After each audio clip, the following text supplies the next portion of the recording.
한 주간 평안히 잘 지내셨나요? 네, 오늘은 예수님의 VIP 6번째 시리즈입니다. 아마 이제 마지막일 것 같은데요.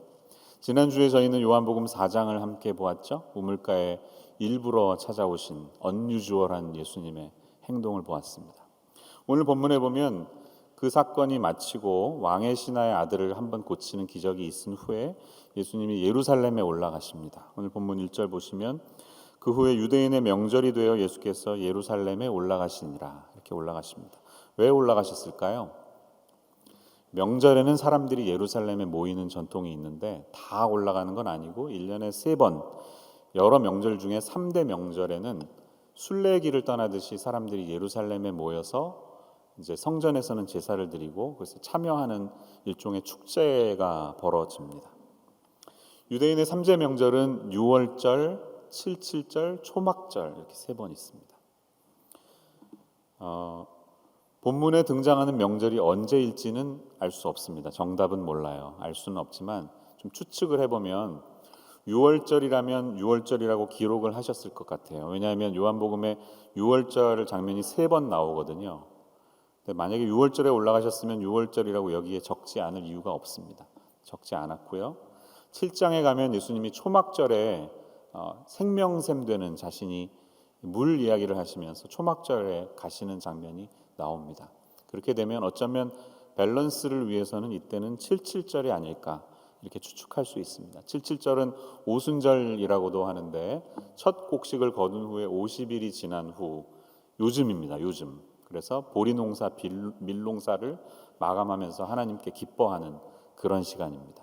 이것이 신약에서는 이제 오순절 성령의 강림이 되었죠.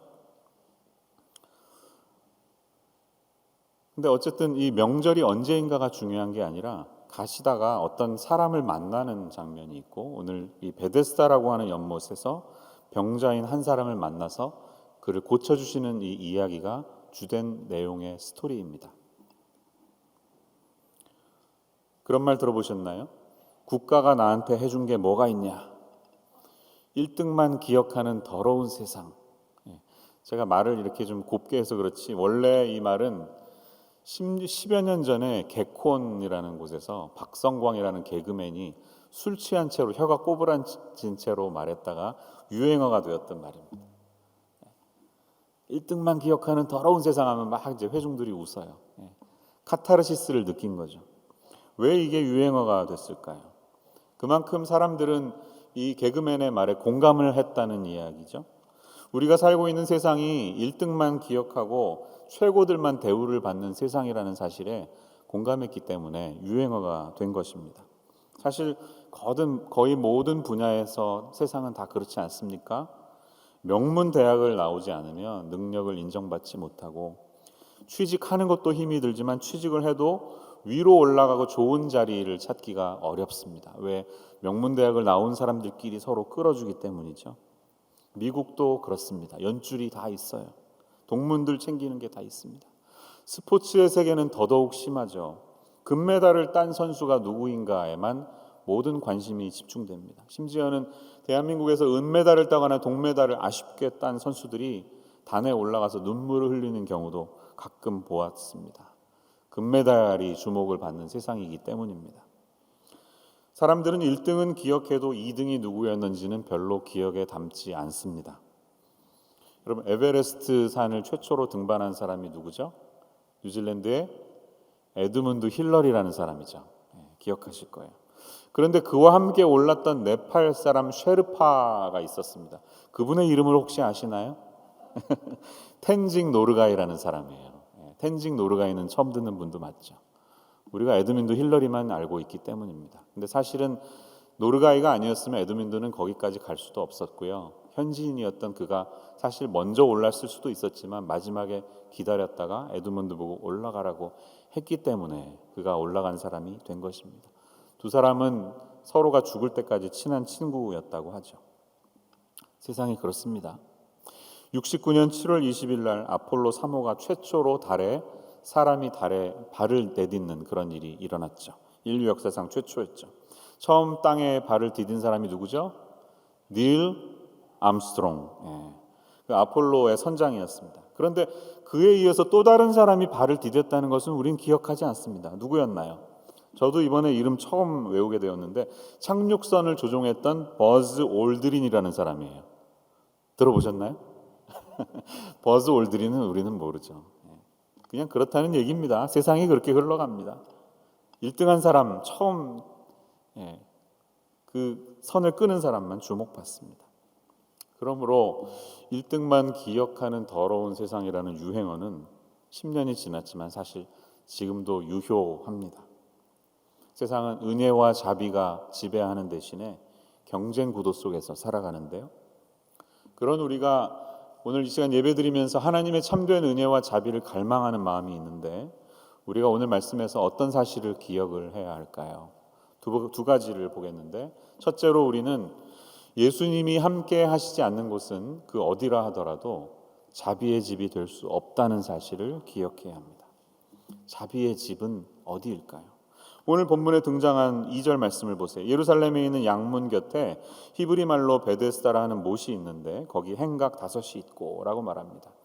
이 못은 풀입니다. 풀, 인공 연못이에요.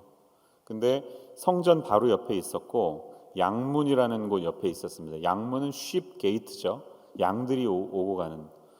예루살렘 성전에는 어문도 있었습니다. 어문은 뭘까요? 생선들이 오고 가는 곳. 심지어는 똥문도 있었습니다. 분뇨를 나르는 곳, 그런 문이 다 있습니다. 이름이. 근데 양들이 희생 제사로 쓰이는 양들이 오고 가는 문 곁에 이 풀이 만든 풀이 있었다는 것인데요. 행각 5이 있습니다. 행각은 정자 같은 곳이에요. 그늘이 있는 정자. 아주 잘 만든 규모가 꽤 있는 이 연못이 있었던 거예요.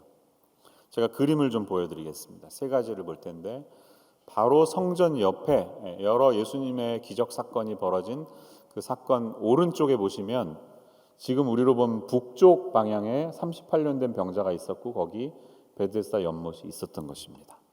다음 그림 보시면 좀 구체적으로 문이 하나 있었고요. 그 북문을 지나면 인공 연못인 베데스다가 있었다는 것이죠. 나중에 이게 이제 발굴이 되었는데요. 발굴했던 사람들의 말에 의하면 연못의 길이가 96m에 넓이 50m가량의 큰 쌍둥이 연못이 있었다는 것이죠. 근데 시간이 흐르면서 그 연못 자리에 건물이 세워지고 이런저런 건물들이 수천 년 동안 흘렀는데 발굴해 보니까 그 깊은 아래쪽에 연못의 터가 있는 것입니다. 그래서 지금 베데스 연못에 가시면 이런 모습을 보실 수가 있습니다. 세월의 깊이를 우리가 짐작을 할 수가 있죠. 이런 성전 바로 옆에 위치한 아마도 우리의 추측은 자신을 정결케 하는 일에 양을 씻는 일에 사용됐던 그런 곳이었을 것입니다. 여기에 어떤 사람들이 있었나요? 각종 병든 사람들이 거기 모여 있었습니다. 3절 말씀 보시면 많은 병자, 맹인, 다리 저는 사람, 혈기 마른 사람들이 누워서 물의 움직임을 기다렸다. 이렇게 말하고 있습니다. 이 연못의 환경이 어땠을지 한번 여러분 상상해 보십시오. 다양한 오래된 질병을 가진 사람들이 그 주위에 누워 있었습니다.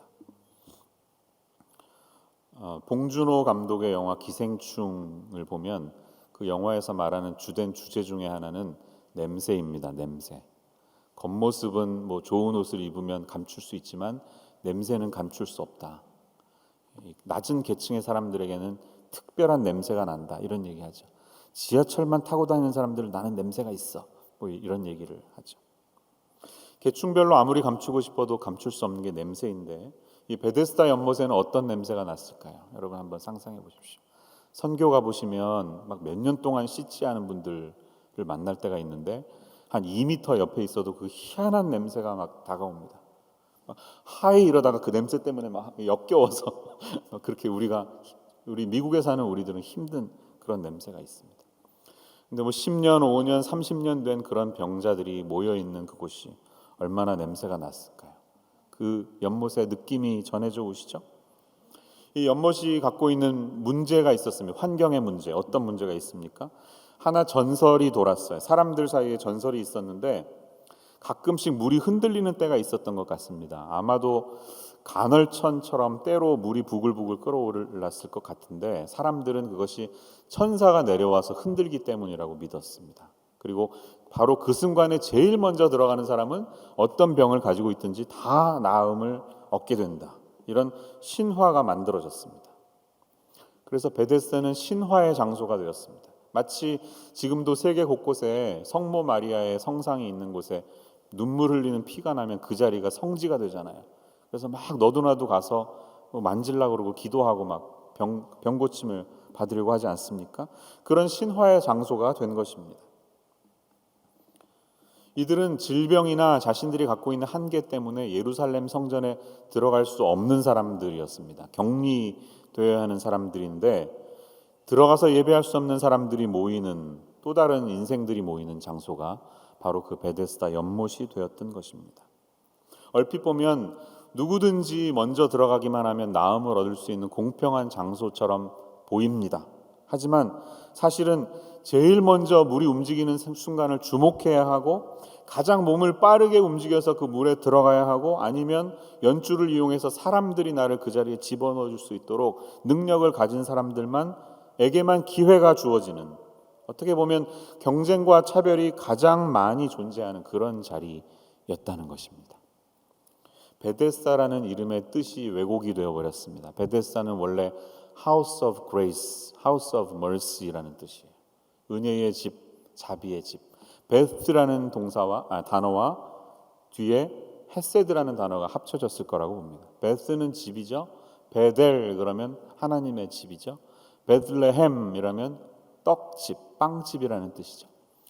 은혜가 있는 집, 자비가 있는 집, 이런 뜻이라는 겁니다.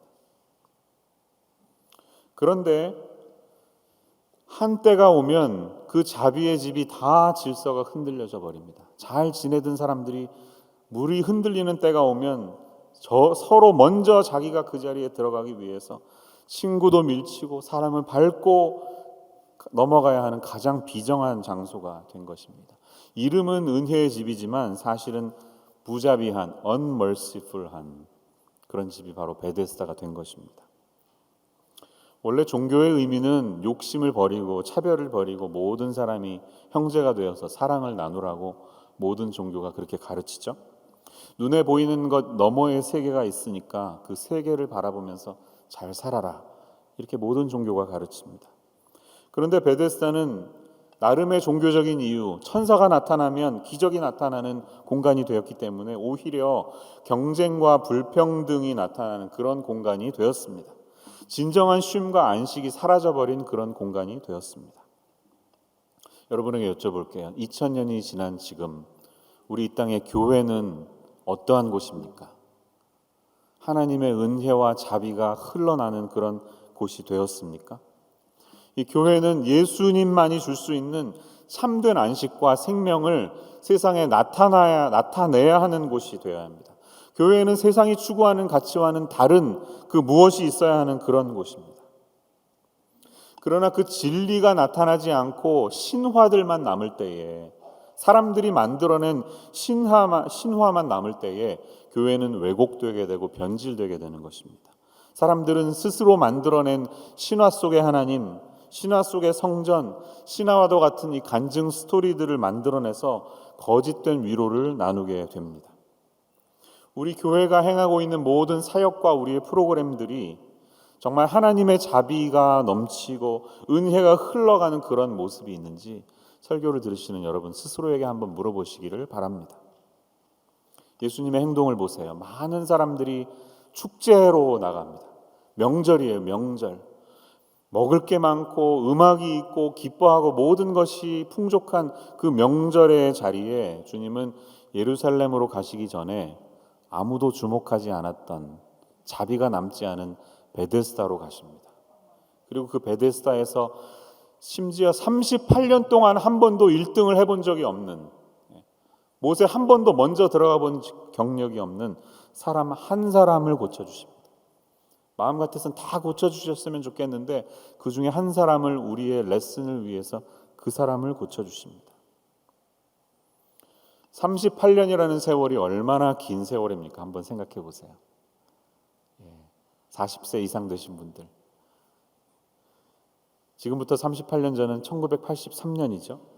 이후에 태어나신 분들에겐 죄송합니다. 제가 아재 이야기가 되겠지만 고리타분이 할 수 있겠지만 83년에 여러분 어떤 일을 하고 계셨습니까? 어떤 사건들을 기억하시나요? 1983 한국에는요 교복 자율화가 있었습니다. 그래서 더 이상 교복을 입지 않아도 되었죠. KBS 방송에서 시작한 남북 이산가족 찾기 운동이 기네스북에 오를 정도로 6개월 이상을 생방송하는 그런 일이 나타났습니다. 사람들은 가족을 찾기 위해 이름표를 들고 여의도 광장에 모였습니다. 아마 기억하실 거예요. 필리핀의 지도자였던 아키노가 마닐라 공항에서 비행기에서 내리다가 암살당했던 일이 있습니다. 또 대한항공 민간기가 소련 영공을 지나다가 격추가 되어서 260 몇 명 탑승자가 모두 사망했던 비극이 있었습니다. 이야기 들으시니까 조금씩 떠오르시죠? 그때 기억나시죠? 근데 38년이 지났어요. 어마어마한 세월입니다.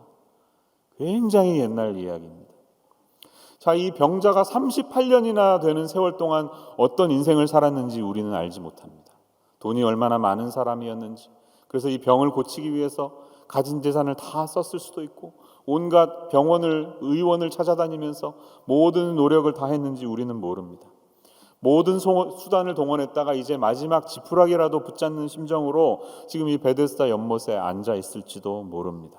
그래서 그에게도 물이 흔들리는 찬스가 와서 자기도 여기에 들어가기를 바랬던 이 한 사람의 오래된 마음을 한번 떠올려 보십시오. 38년이나 되는 긴 세월 동안 한 번도 자신의 원하는 일을 이루지 못해서 매트레스에 누워있는 그 심정을 떠올려 보십시오. 주님은 그런 그에게 물으십니다. 내가 낫기를 원하느냐? Do you want to get healed? 아니, 너무 당연한 질문 아닙니까? 당연히 낫고 싶죠. 그 오랜 세월 동안 그랬는데. 근데 예수님은 아마 이런 의도가 있을 것 같아요. 너는 정말 실오라기 하나라도 붙들고자 하는 그런 간절한 소망이 너에게 있느냐? 한 줄기 빛을 바라보듯이 지금 나와의 대화를 통해 그 시간이 찾아오기를 바라는 마음이 있느냐? 이렇게 물어보십니다. 혹시 자포자기한 것은 아니냐? 38년이나 되는 긴 세월 동안 나보다 먼저 물에 들어가는 사람들을 바라보면서 자포자기한 건 아니냐고 물으시는지 모르겠습니다. 그 사람은 7절에서 이렇게 말합니다. 주님, 저를 도와주는 사람이 아무도 없네요. I have no help. 그래서 내가 들어가려고 하면 누가 먼저 들어가 버려서 항상 저는 기회를 놓쳐버렸습니다. 이렇게 그가 말하고 있습니다. 저는 이 경쟁에서 이길 자신이 없습니다. 다시 말하면 그렇죠. 주님은 그런 그에게 그 경쟁의 연못에서 구원해 주십니다. 경쟁의 틈바구니에서 끄집어내 주십니다. 일어나 너의 매트레스를 들고 걸어가라. 이렇게 선언하셨을 때 기적이 일어나서 그 사람이 그 자리에서 나올 수가 있었습니다. 경쟁의 구도에 늪에 빠진 그를 건져주시는 주님의 모습을 볼 수가 있습니다. 그 역시 병이 낫고 싶어서 고치고자 하는 마음이 왜 없었겠습니까? 그러나 어느 시간이 지나면서 병에서 고침을 받고 싶다는 의도보다는 남들보다 나도 먼저 내려가야 돼. 나도 무슨 수단을 동원해서라도 사람들을 써서라도 먼저 내려가야 돼. 그런 열망으로 바뀌어 있지 않았을까요? 물에 먼저 내려가는 게 그의 인생의 궁극적인 문제인 것처럼 살지 않았을까요? 남들이 나보다 먼저 내려가는 것과 나를 데려다 줄 사람이 없다는 것이 그의 인생의 큰 문제가 되어버렸습니다. 마치 이런 것이죠. 내 인생의 문제는 내가 좋은 학교를 나오지 않았다는 것이고, 나에게는 좋은 학벌이 없다는 사실이고, 나에게는 돈이 그렇게 많지 않다는 사실이고, 나보다 항상 인생을 앞서가는 사람들이 내 앞에 있다는 것이고, 남들보다 물에 먼저 내려가는 것이 인생의 목적이기 때문에 나도 그 물결에 동참해야 돼 라는 마음으로 살아가는 이 세상의 모든 사람들을 대표하는 사람이 바로 이 베데스다 연못의 병자가 아닐까요? 그렇게 생각해 보았습니다. 그러면 교회는 그런 분들이 많이 계신 세상 속에서 어떠한 곳이 되어야 합니까? 교회는 어떤 역할을 해야 합니까? 이런 경쟁 구도, 피라밋 구도, 능력 있는 자만이 살아남고 위로 올라간다는 세상의 가치관 속에서 아닙니다, 여러분. 그 경쟁의 정글 속에서 살아남는 것이 인생의 소망이 아니고 인생의 목적이 아닙니다 라고 외쳐야 하지 않을까요? 우리 하나님의 나라는 그렇지 않습니다. 하나님의 나라는 피라밋이 아닙니다. 세상이 추구하는 가치와는 다르다는 사실을 세상에 선포해야 하지 않을까요? 그것을 또 살아내야 하지 않을까요? 여러분, 만약에 우리가 경쟁을 해서 높은 자리에 올라가야만 영생을 얻을 수 있다면, 그렇게 해야만 천국에 들어갈 수 있다면 우리가 외치는 복음의 내용은 완전히 달라져야 할 것입니다. 우리는 그렇게 믿지 않습니까? 구원은 인간의 노력으로 이루는 것이 아니다. 자격이 없는 자에게 거저 주시는 것이 하나님의 은혜다. 구원은 하나님으로부터 우리에게 주어지는 거저 주시는 선물이다. 이렇게 외치지 않습니까? 그러면 그것을 삶으로 나타내야 합니다. 구원이 만약에 내가 이루어야 하는 일이라면 지금도 예배 시간을 잘 지키고 헌금을 꼬박꼬박하고 새벽 기도에 빠지지 않아야 한다면 이 모든 우리의 접근은 달라질 것입니다. 그러나 그런 우리의 신앙생활은 구원받고 난 감격으로 인해 나타나는 결과이지 구원을 얻기 위한 수단이 아니라는 것이죠. 우리도 모르는 사이에 우리의 모든 신앙생활이 하나님 앞에 인정받고 더 높은 자리에 가기 위한 목적이 되어 있지는 않았나요? 모슬렘들은 5가지 기둥, 5 필라라는 것을 믿죠. 이것을 반드시 해야 알라에게 인정을 받는다고 합니다. 바른 신앙 고백, 정기적으로 기도하는 것, 그리고 라마단 금식을 지키는 것, 그리고 인생에 한 번은 성지순례를 가는 것, 그리고 한 가지가 더 있는데 그것은 구제입니다. 구제. 반드시 가진 재산에서 일부를 구제를 해야 구원을 받는다고 믿습니다.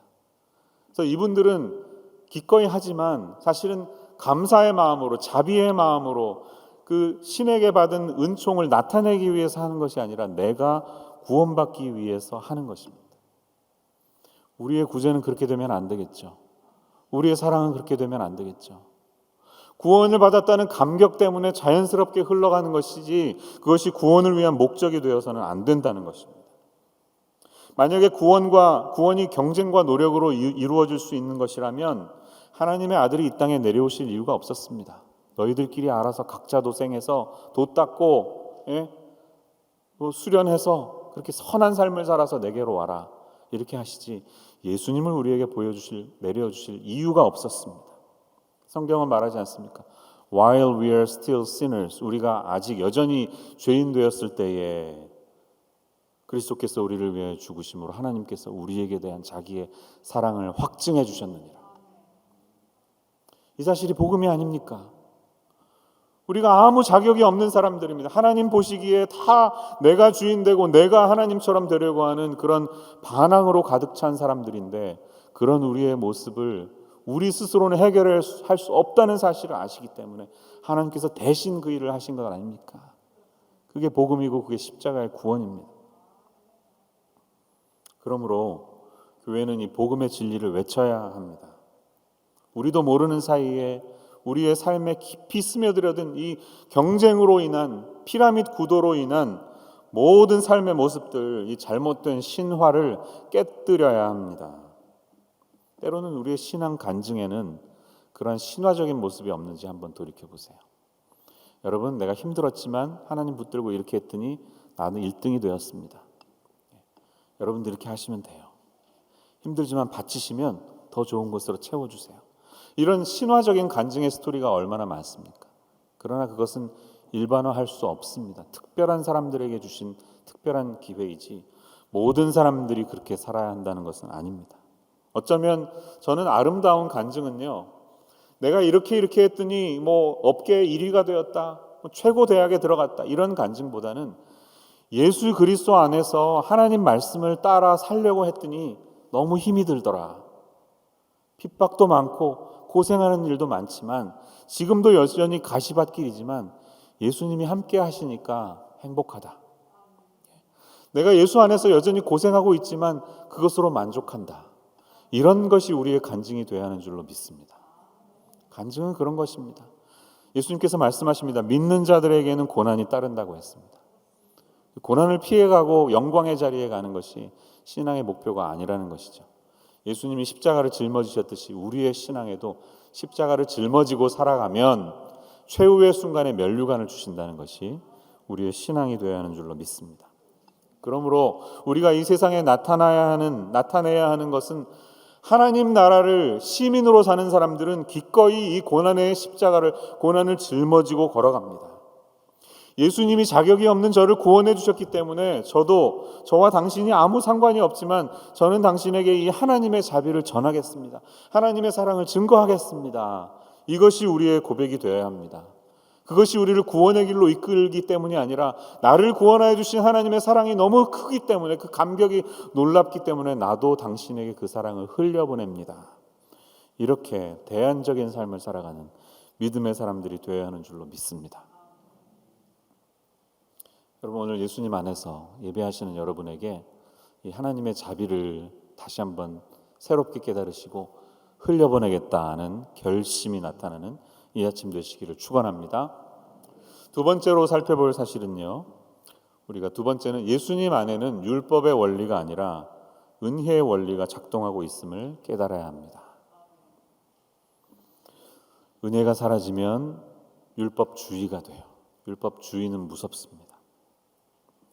여러분, 오늘 9절의 말씀을 보십시오. 예수님이 그 사람에게 자리를 들고 걸어가라고 말씀하셨는데요, 이날이 안식일이었다고 요한은 강조하고 있습니다. 예수님은 안식일에 이 사람을 고친 것입니다. 이게 중요합니다. 이 놀라운 치유의 사건이 있었는데 기뻐해야 마땅하는데 38년 만에 정상적인 삶을 회복하면 얼마나 행복합니까? 그렇지 않습니까? 막 10년 동안 암투병하다가 완치됐다고 해보세요. 파티해야죠. 파티해야죠. 기뻐해주고 막 축하 카드 써줘야죠. 그게 정상적인 거 아닙니까? 그런데 눈을 흘기면서 이 사람이 안식일을 범한 것에 관심을 기울이는 사람들이 있었어요. 유대인 종교 지도자들이죠. 왜 그랬을까요? 왜 이렇게 되었을까요? 예수님에게 아마 상처가 있는 것 같아요. 트라우마. 요한복음 2장에 예수님이 6월절에 성전에 들어가셔서 싹 청결해 버리셨잖아요. 그때 너무 충격적인 모습을 봤기 때문에 저 청년은 뭐길래 막 자기가 성전을 이렇게 하면서 하나, 이 트라우마가 남았는데 또다시 안식일에 예수님이 이렇게 했다니까 이들은 흥분하면서 그 사람이 도대체 누구냐고 따지려 드는 모습이 나타납니다. 왜 그랬을까요? 율법이 다스리는 것이 아니라 그 율법이 율법주의가 되어버렸기 때문입니다. 그럼 율법은 좋은 것입니다. 율법은 하나님이 어떤 분이신지를 우리에게 나타내시는 거울 같은 거예요. 인간이 하나님을 알 수가 없으니까 율법을 보여주셔서 나는 이 정도 수준의 신이야, 나는 너희들이 말하는 거룩의 하나님은 이 정도 수준이야 라는 걸 보여주신 것이죠. 율법을 통해 우리는 그분의 성품이 어떤지, 그분의 거룩이 무엇인지를 깨달을 수 있는 잣대를 보게 됩니다. 그런데 그 율법이 가지고 있는 은혜의 원리가 아니라 율법의 원리가 사람들에게 작동하기 시작하면 우리는 자연스럽게 메커니즘이 생겨서 율법주의로 바뀌어버립니다. 리걸리즘, 율법이 아니라 율법주의로 변화돼요. 이 율법주의는 신앙의 경계의 대상입니다. 암세포와도 같은 것입니다. 왜 그런가요? 본질이 아니라 형식이 이 사람들의 모든 것을 사로잡고 있기 때문이에요. 안식일, 오늘 주님이 안식일을 범하셨으니까 안식일을 예로 들어볼게요. 안식이 원래 무엇을 하는 날입니까? 어떻게 시작이 되었습니까? 하나님이 여섯째 날까지 창조를 마치시고 너무 보시기에 좋았어요. 그리고 일곱째 날은 모든 사람들이 나를 포함해서 다 안식하자, 이렇게 말씀하신 것이 시초가 되었죠. 그런데 우리는 시간이 흘러서 안식일 그러면 무엇을 하지 않는 날로 기억을 합니다. 금지된 날로 기억을 해요. 안식일엔 이런저런 것을 하면 안 되는 날로 생각합니다. 하고 싶은 게 있어도 참아야 되는 날처럼 생각해요. 율법에는 613개의 조항이 있다고 하죠. 해라 하지 말라를 다 더하면 613개인데 하나님을 잘 믿으려고 애를 써보니까 사람들이 거기에 추가 조항을 달아요. A로 끝나면 좋은데 A-1, A-2 이렇게 막 자기들이 만들어내. 그래서 안식일 날은 걸어갈 수 있는 거리가 정해져 있는 거예요. 예를 들면 1000m 안에서만 걸어야 되는데 이 사람이 침대를 들고 걸어가니까 가만히 있어봐, 너 1200m야, 넘어갔어, 안식일 어겼어, 이렇게 되는 거예요. 하나님 잘 믿으려고 했던 거예요. 안식일 잘 지키려고 했던 거예요. 근데 어떻게 된 겁니까? 율법주의에 사로잡힌 사람들이 되어버렸습니다. 여러분, 안식의 참된 의미는 뭔가요? 오히려 이 안식일에 하나님이 일하시잖아요. 아버지께서 일하시니 나도 일한다, 주님이 5장 뒷부분에 그러시는데 하나님의 역사를 셀러브레이트 하는 날이 안식일이 아닌가요? 근데 본질을 잃어버리고 그 거리를 넘어가는 이 병자에게 잣대를 들이대는 이 사람들의 안타까운 모습을 보십시오. 참된 안식은요, 이미 하나님이 완성하신 창조의 완성을 즐기는 날입니다. 다시 말하면 그날은 내가 또 다른 창조, 크리에이트를 할 필요가 없어요. 내가 뭔가를 또 할 필요가 없어요. 이날만큼은 내가 만들어 놓은 나의 일정, 나의 스케줄에 맞추어서 내가 스케줄의 주인이 되는 것이 아니라 하나님의 리듬의 일정을 맡기는 겁니다. 이날은 스케줄을 잡지 않고 하나님이 이날을 어떻게 쓰시는지 주님과 함께 리듬을 타는 날입니다. 우리는 스케줄이 가득 차 있어야 성공한 인생처럼 생각하지 않습니까? 아무 스케줄도 없으면 내가 실패한 것처럼 생각하지 않습니까? 그게 세상의 흐름인데 오히려 안식일은 의도적으로 스케줄을 만들지 않는 것입니다. 그 없는 스케줄을 즐기는 거예요. 그래서 오히려 하나님과 함께 동행하는 것이 무엇인지를 떠올리면서 그 리듬에 맡기는 것입니다. 목사님은 언제 쉬시나요? 주일이 제일 바빠 보이는데요, 목사님. 저도 제 주일이 제일 바쁜 것 같습니다. 저에게 주일이 안식일에 되기는 쉽지 않은 것 같습니다. 보통 우리는 그래서 월요일에 쉬고 월요일을 기다리고 월요일을 즐기는 편입니다. 하지만 주님이 말씀하신 이 안식의 개념에 따르면 목사가 주일에 하는 모든 일도 안식이어야 합니다. 설교는 의무나 잡이 아니라 누림이 되어야 하고 하나님을 경배하는 일이 되어야 합니다. 교인들과 함께 찬양하고 예배하는 것은 우리가 이 세상에 속했지만 세상에 완전히 속하지는 않은 사람이라는 것을 고백하는 일이 되어야 합니다. 주님이 말씀하신 이 안식은 우리가 단순히 노는 것도 아니고 일하지 않는 것도 아니고 나만의 시간을 갖는 것도 아닙니다. 이 시간은 구별된 시간이고 구별된 행동이 있어야 하는 것입니다. 그 행동을 보임으로써 세상에 우리는 주님에게 내가 속했다, 세상에 속한 존재가 아니라는 것을 나타내시는 우리의 신앙의 고백이 되어야 하는 것입니다. 그렇기 때문에 주일에 무슨 일을 하시든 식당 봉사를 하시든 주차 봉사를 하시든 다양한 섬김을 하시든 그 모든 것은 하나님의 안식안에 거하는 믿음의 고백이 되어야 하는 것입니다. 주일에 이렇게 우리가 일부러 모여서 예배하는 것은 세상이 바라볼 때 세상이 추구하는 가치에 대한 저항이라는 사실을 기억하시기를 바랍니다. 내가 세상에 완전히 속한 사람이 아니라 하나님 나라의 시민으로서 나는 살아가고 있다는 우리의 믿음의 고백이라는 사실을 기억하시기를 바랍니다. 천주교로부터 개신교가 떨어져 나왔을 때 마틴 루터 종교개혁 이후에 사람들은 그 개신교 신자들을 뭐라고 불렀나요? 영어로 프로테스탄트라고 불렀습니다. 프로테스트 하는 사람들이, 저항하는 사람들이에요. 기존 질서에 저항하는 사람들이에요. 세상에 흐르는 흐름, 일주일에 이 하루도 돈을 벌고 더 고민을 하고 자기 개발을 해서 너의 삶을 성취해야 하지 않냐? 세상의 흐름에 거부하면서 아니다. 그 흐름을 내가 내려놓고 하나님의 리듬에 내 삶을 맡기겠다는 믿음의 고백이 이루어져야 한다는 거예요. 어떤 목사님이 이렇게 말씀하셨어요. 만약에 목사가 설교를 돈벌이로 생각하거나 교인들이 봉사를 축복을 받는 수단으로 여긴다면 안식일에 아무것도 하지 않음으로써 자기의 의를 세우고 다른 사람들과 차별되어서 대접받으려고 했던 바리새인들의 마음과 크게 다르지 않다. 이렇게 말씀했습니다. 제가 드리고 싶은 말씀이 이겁니다. 여러분, 우리가 살고 있는 이 세상, 여기에 우리는 완전히 속한 사람이 아니라 영원한 나라를 바라보는 사람이라는 것을 어떻게 세상에 보일 수 있겠습니까? 그러한 관점에서 이 주일에 보내는 나의 삶을 떠올려 보시기 바랍니다. 함께 어울리고 함께 교제하고 떡을 나누며 기도하고 오히려 사람들이 주목하지 않는 곳을 찾아다니면서 환자를 돌보고 병원에도 신방 가시는 이런 날은 주님을 내 마음속에 모시는 사람들의 삶은 이렇게 다르다고 보여줄 수 있는 대안적인 세상을 향한 우리의 저항이라는 사실을 잊지 마시기를 바랍니다. 예수님을 눈여겨보세요. 이 사람을 고쳐주신 한 번의 행동에 그치지 않았습니다.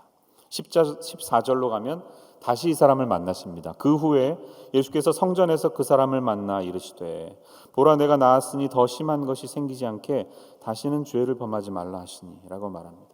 여기서 우리가 기억해야 할 것은 병이라는 것은 죄 때문에 꼭 생기는 건 아닙니다. 성경은 지속적으로 말하죠. 네가 병이 있는 것은 너의 죄 때문이 아니야. 개념을 깨뜨리십니다. 그런데 이 사람에게는 뭔가 극복되지 않는 문제가 있었던 것 같아요. 그 문제를 극복하기 위해서 다시는 그 죄를 범하지 말라. 네가 이것을 넘어서야 된다. 주님이 지적을 하십니다. 중요한 것은요, 성전에서 만났다는 거예요. 어떤 변화가 일어났습니까? 지금까지 이 사람은 한 번도 성전에 들어가지 못했어요. 몸이 온전치 못하기 때문에, 부정하다고 인식됐기 때문에. 그런데 예수님께서 그를 고쳐주시니까 이제 비로소 공동체의 일원이 된 것입니다. 함께 예배할 수 있는 사람이 된 것입니다. 함께 어울릴 수 있는 사람이 된 것입니다. 회복, 리스토레이션, 그를 온전케 하시는 모습이 일어나죠. 여기까지 가야 하는 것이죠. 몸을 고쳐주는 것이 다가 아니라 이 사람이 온전한 하나님의 공동체의 사람이 될 수 있도록 이끌어주는 것, 죄 문제가 극복이 되는 것, 이것이 바로 주님이 하시려고 하는 사실을 기억하시기를 바랍니다. 마지막으로 말씀드리고 싶은 게 있어요. 이 베데스다 연못을 통해 어느 문으로 들어갔다고요? 양문으로 들어갔습니다. 쉽 게이트. 바로 떠오르는 말씀이 있죠. 요한복음 10장 7절에서 10절 말씀 우리 같이 한번 읽어볼까요? 시작. 그러므로 예수께서 다시 이르시되 내가 진실로 진실로 너희에게 말하노니 나는 양의 문이라. 나보다 먼저 온 자는 다 절도요 강도니 양들이 듣지 아니하였느니라. 내가 문이니 누구든지 나로 말미암아 들어가면 구원을 밟고 또는 들어가며 나오며 꼴을 얻으리라. 도둑이 오는 것은 도둑질하고 죽이고 멸망시키려는 것뿐이요 내가 온 것은 양으로 생명을 얻게 하고 더 풍성히 얻게 하려는 것이라. 아멘. 여러분, 예수님이 진정한 희생 양이 되셨는데요, 그분의 대속의 일 때문에 우리가 구원받을 수 있었는데요, 많은 사람들은 자신이 연못에서 고침을 받는 것이 끝인 것처럼 생각합니다. 하나님을 믿으면 질병에서 나음받고 부자 되고 잘 되는 것이 끝이라고 생각합니다. 그런데 그렇지 않습니다. 궁극적인 목적은 그런 모든 환자들이 양의 문을 통해 성전에 들어갈 수 있도록, 구원을 체험할 수 있도록, 참된 양의 문이신 예수님을 경험할 수 있도록까지 인도를 해야 하는 것입니다. 질병이 나음받고 우리 인생이 잘 되는 신앙이 아니라 그 문제를 벗어나서 우리의 근본적인 죄의 문제가 해결되고 하나님을 온전히 만날 수 있도록 인도하는 자리에까지 나아가야 하는 것입니다. 지금까지 6번의 VIP 설교를 들으셨습니다. 여러분, 어떤 분이 마음속에 떠오르시나요? 주변에 그런 분이 계시나요? 기도를 시작하십시오. 기도하십시오. 예수님이 그분에게 찾아가실 수 있도록, 그분의 문제가 해결되고 이 양의 문을 지나서 성전 안에까지 들어가서 하나님의 공동체를 체험하는 일이 이루어질 수 있도록 해달라고 주님께 매달리실 수 있는 저와 여러분 되시기를 주님의 이름으로 축원합니다. 기도하겠습니다. 하나님의 은혜를 감사드립니다.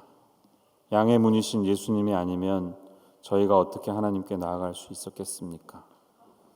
아무도 주목하지 않았던, 오랜 세월 한 번도 1등을 해본 적이 없었던 그에게 찾아오셔서 그를 구원하시고 믿음의 공동체로 이끄신 예수님을 본받는 저희들 모두가 되게 도와 주옵소서. 우리는 우리의 능력으로, 우리의 공로로 하나님께 나아갈 수 없습니다. 오직 보혈의 은혜로만 구원받는다는 이 사실을 기억하며 예배할 수 있는 저희들 되게 도와 주옵소서. 예수님의 이름으로 기도합니다. 아멘.